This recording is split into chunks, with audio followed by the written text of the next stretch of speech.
Prime Minister Narendra Modi to inaugurate the Centre State Science Conclave today.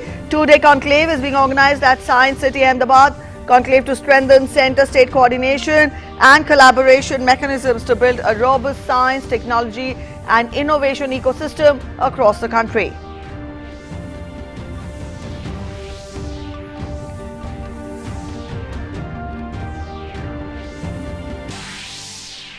King Charles scheduled to be officially proclaimed Britain's new monarch at a meeting of the Accession Council at St. James Palace today.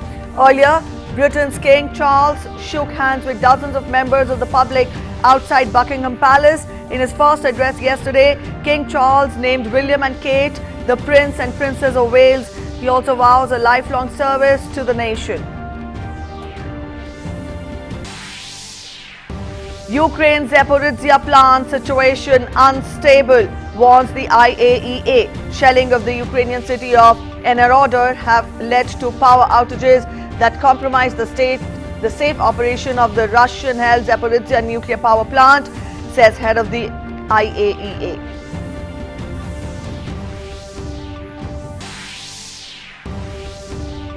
President of Ukraine Volodymyr Zelenskyy says military has liberated more than 30 settlements in Kharkiv region, accusing Russia of an imperial-style war of aggression. He also said that advance will continue.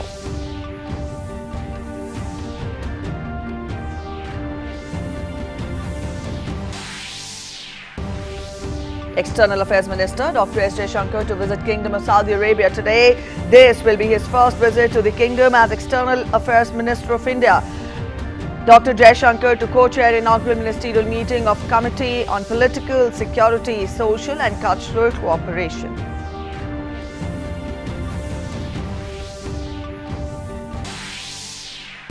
Sri Lanka beats Pakistan by 5 wickets in the last match of the Super 4 stage of Asia Cup.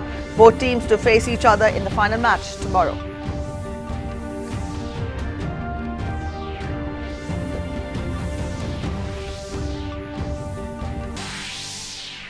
In tennis, Norwegian player Casper Ruud makes it to the final of the US Open. In the semi-final, Casper defeats Karen Khachanov of Russia.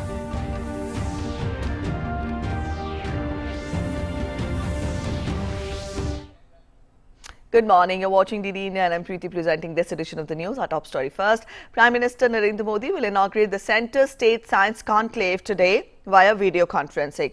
Prime Minister will also address the gathering on the occasion. In line with Prime Minister's relentless efforts to facilitate innovation and entrepreneurship in the country, the first of its kind conclave will strengthen centre-state coordination and also collaboration mechanisms in the spirit of cooperative federalism to build a robust science, technology and innovation ecosystem. The two-day conclave is being organized at Science City, Ahmedabad on 10th and 11th of September. The first of its kind conclave will witness the participation of Gujarat Chief Minister, Union Minister of State for Science and Technology, also Science and Technology Ministers and Secretaries of States and Union Territories, industry leaders, entrepreneurs, NGOs, young scientists and also students.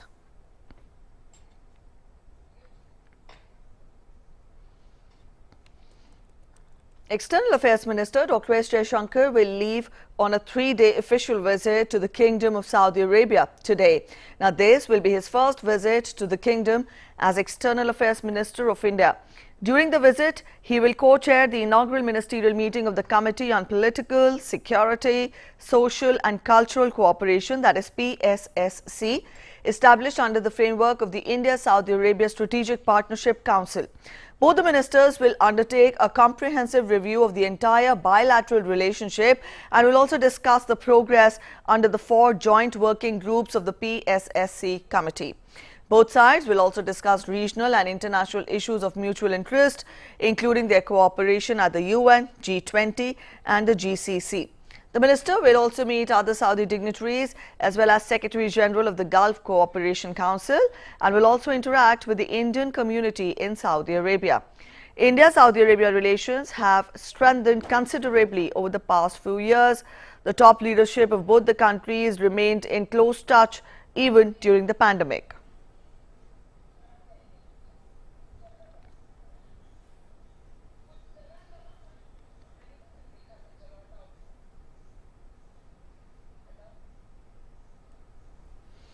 King Charles III will be formally proclaimed as the king today morning at a meeting of the Accession Council, the Buckingham Palace said in a statement. A special televised service will be held at St. Paul's Cathedral in London tonight following the Queen's death.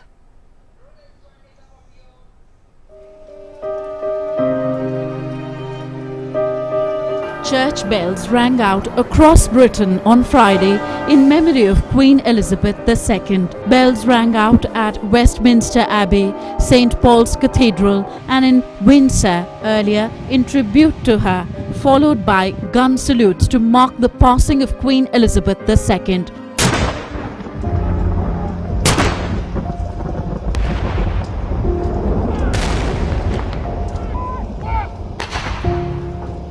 Buckingham Palace said there would be a period of mourning to be observed by members of the family and the royal household until a week after the funeral. King Charles was greeted by cheering crowds outside Buckingham Palace on Friday as he returned to London from Balmoral Castle in Scotland, where the Queen died. A service of reflection will be held at St. Paul's Cathedral, London later tonight, attended by senior politicians, with tickets also available for members of the public. King Charles III is expected to address the nation mourning the death of his mother, Queen Elizabeth, after 7 decades on the throne. Also on Friday, the new king is expected to hold his first audience with Prime Minister Liz Truss, who was only appointed on Tuesday in one of the Queen's last ceremonial acts before her death. King Charles will be officially proclaimed Britain's new monarch at a meeting of the Accession Council at St. James' Palace on Saturday, the Buckingham Palace said. The Accession Council meeting, which has 2 parts, proclaims the new sovereign and sees the king sign an oath to uphold the security of the church in Scotland. The date of Queen Elizabeth's funeral is yet to be revealed, but it is expected to be held in the next 2 weeks. The Queen steered the monarchy through turbulent times as Britain's empire ended and its place in the world fundamentally changed. She was the head of the state of the United Kingdom and 14 other countries, including Australia, Canada and Jamaica. DD India. In Ukraine, as the intense battle continues near Europe's largest Zaporizhzhia nuclear power plant, the International Atomic Energy Agency has warned that the shelling has compromised the safe operation at the plant, calling on to stop shelling urgently. In Ruud, the northwestern part of Zaporizhzhia, the IAEA chief also said that a nuclear power plant can never be a pawn of war.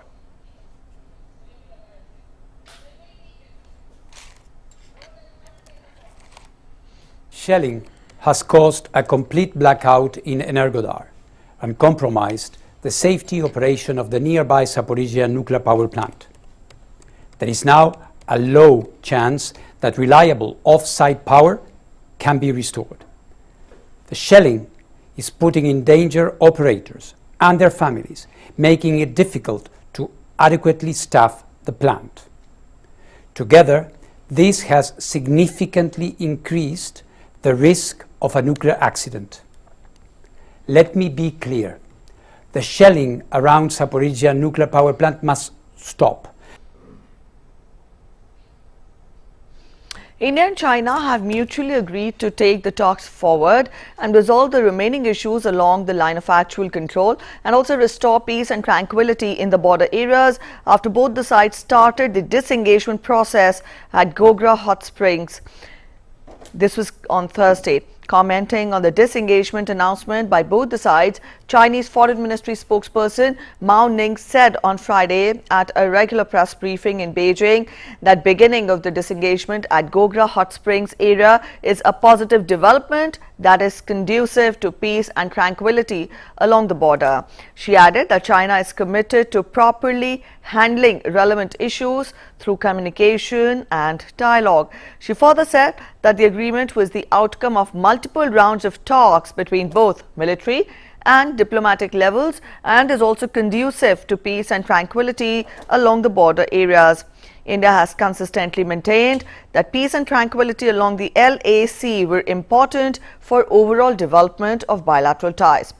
According to the statement by the Ministry of External Affairs, disengagement process at Gogra Hot Springs area will be completed by 12th September, that is Monday. As per the agreement, troops returning from both sides to their respective areas, all temporary structures and other allied infrastructure created in the area by both the sides will be dismantled and mutually verified.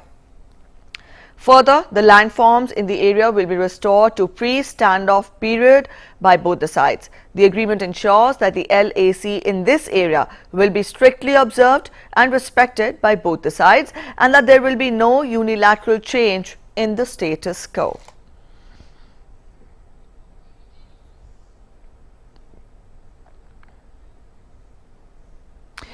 The European Union energy ministers agreed that something needs to be done to bring down energy prices, but they are not sure what action could it be.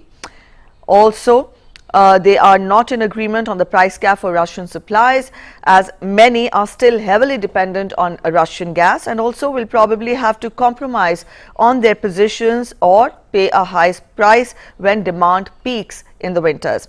The ministers met on Friday to whittle down the options rather than reach a final decision. Take a look at this report.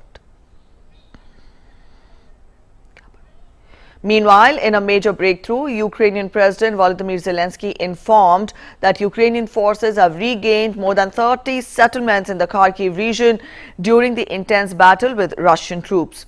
In a video address, Zelenskyy also said that Kiev's forces were successfully continuing active operations in several areas. Breaking silence after a day, Russian-installed regional officials said that Ukrainian forces were seizing an expanding area of previously Russian-held territory in the east in a very sharp and rapid advance.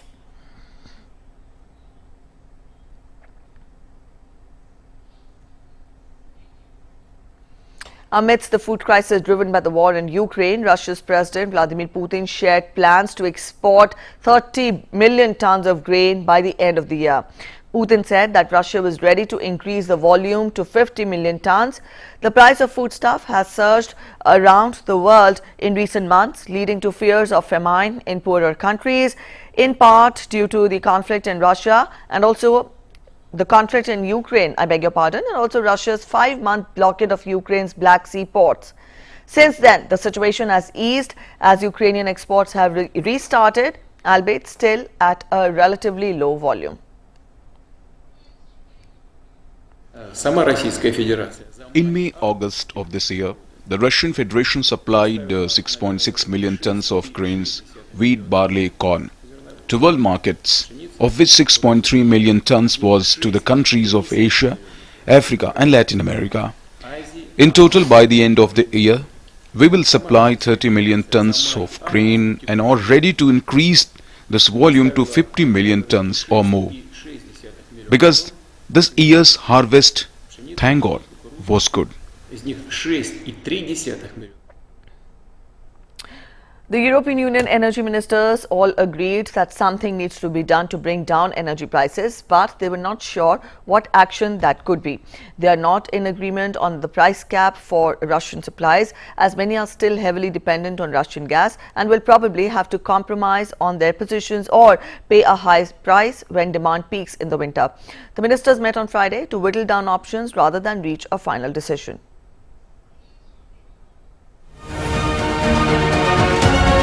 European Union energy ministers were split on Friday over whether to cap Russian gas prices, but hoped to reach an agreement as they met to work out steps to shield citizens and businesses from sky-high energy bills.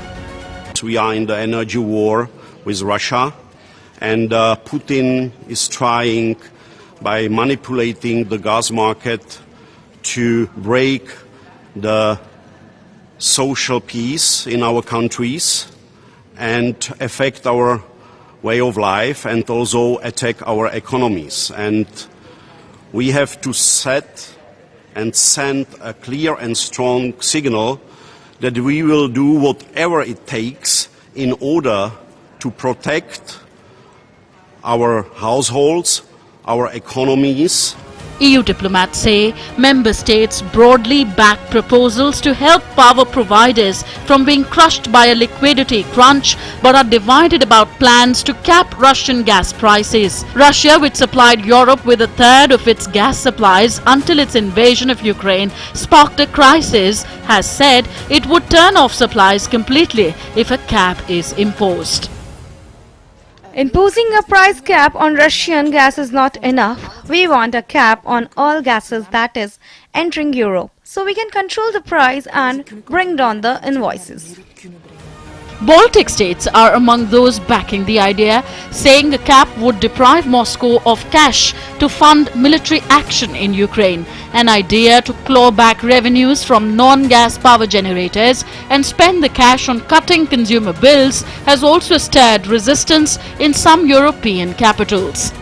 Estonia supports price cap on Russian energy as low as possible, and we support sanctioning Russian energy sources as well. If anyone had any doubt what's the situation is, that Russia has said, if you want our gas, take down the sanctions. It is blackmail. It's war that is waged outside of Ukraine. We cannot back down. We have to be united. We have to have the political will to help Ukraine win. If you put a price cap on all gas, there is a good chance that we will have a gas shortage. If you push the price down, the effect is usually that the suppliers think, well, we will go somewhere else with our gas, and we want to hit Putin. Friday's ministerial talks aim to whittle down options for further discussion rather than reaching a final decision on ways to tackle a crisis fueled by Russia's invasion of Ukraine. But many said agreement and action needed to be swift. An EU proposal to cap Russian gas prices has so far failed to win support from a majority of countries, with Russia threatening to completely cut off the dwindling supplies that have continued to flow if such a step is taken. DD India.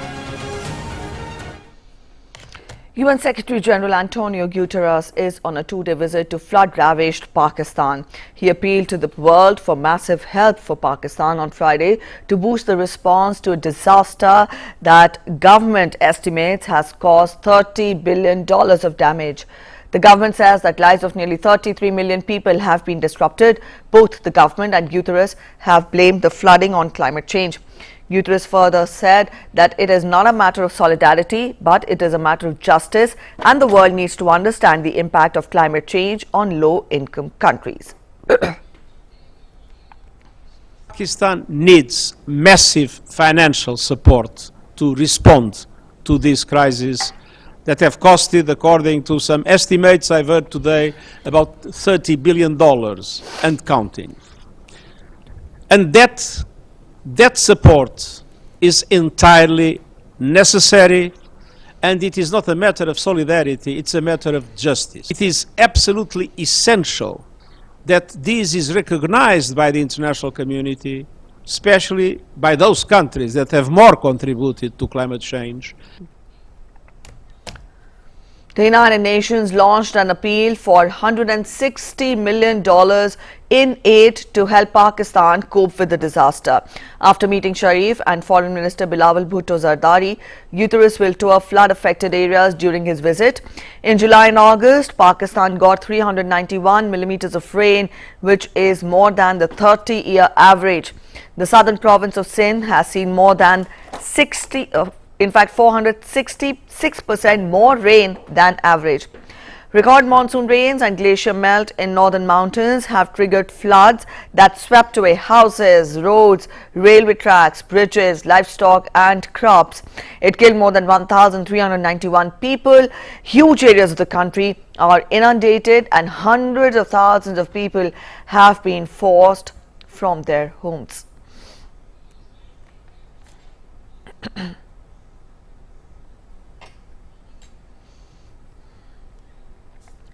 Let's get to sports updates now. In the US Open, Casper defeated Karen Khachanov in 4 sets at the Other Ashe Stadium in New York to enter the final of the men's singles at the Grand Slam. The Norwegian tennis star won the first set 7-5 against Karen Khachanov after the contest entered a tiebreaker. Casper then registered a 6-2 win in the second set before Karen Khachanov could bounce back with a 7-5 win in the following set. The Russian failed to give a good fight to Ruud, who comfortably broke his serve twice and won the fourth set 6-2. In the second semi-final, American Francis Tiafoe takes on third seed Carlos Alcaraz Garcia. Tunisia's Ons Jabeur defeated Caroline Garcia in straight sets to become the first African woman in history to reach the final. There will be a new US Open women's singles champion this year, as Ons Jabeur and Iga Swiatek remained in contention. The two have faced off 4 times before, with the head-to-head being tied at 2 each. We get more in this report. There will be a new US Open women's singles champion this year, and Ons Jabeur and Iga Swiatek remained in contention. Two-time Grand Slam champion Iga Swiatek and 2022 Wimbledon runner-up Ons Jabeur will square off for the 2022 US Open title on Saturday. Swiatek's results in the lead-up to the season's final Grand Slam didn't look that promising, but she has found her groove in New York, with victories over Jasmine Paolini, Sloane Stephens, Lauren Davis, Jules Niemier and Jessica Pegula. The world number 1 made it to the semi-finals, where Aryna Sabalenka awaited her. Swiatek swept her 3-6, 6-1, 6-4 and reached her first final at the US Open and her third major final overall. Ons Jabeur accomplished a huge career milestone by reaching the Wimbledon final a couple of months ago, but came up short in the title round. Since then, her results have been a little underwhelming. But the 28-year-old has gotten better with every match at the US Open.